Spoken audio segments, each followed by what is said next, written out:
With Ramazan here, market sources warn of a potential spike in food basket inflation, possibly thwarting hopes for a significant interest rate cut by the State Bank of Pakistan. Despite the appointment of Finance Minister Muhammad Aurangzeb, a former banking CEO, anticipation for a rate cut in the upcoming monetary policy persists. Scheduled for March 18, the monetary policy announcement faces expectations from stakeholders reminiscent of February's rate cut amidst soaring inflation, particularly in energy prices. However, the looming Ramazan-induced food inflation casts doubt on a repeat scenario, as February's deceleration to 23.1% may not be replicated. With the current 22% interest rate impeding economic growth and failing to curb headline inflation, market sentiment remains divided on the central bank's next move. It's very difficult that the interest rate would carry on going down since the inflation is still high at 23%.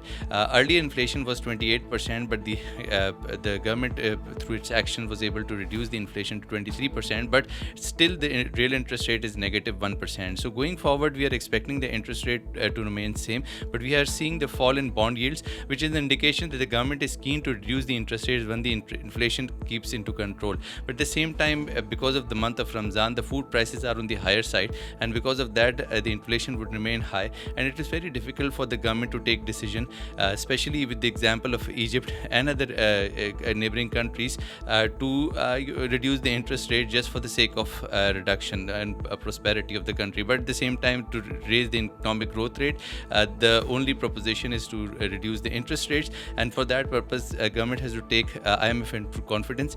At present, it's very difficult for government to deal with IMF because of the subsidies that the government is giving. At the same time, we are seeing that the interest rate environment is high on the higher side, and IMF wants it to be on the higher side to control inflation. So it is very difficult for the government to reduce the interest rate just for the sake of it, unless they are able to control the inflation. RF Habib Limited survey reflects this uncertainty, with 53% expecting the policy rate to steady, while 47% anticipate a cut.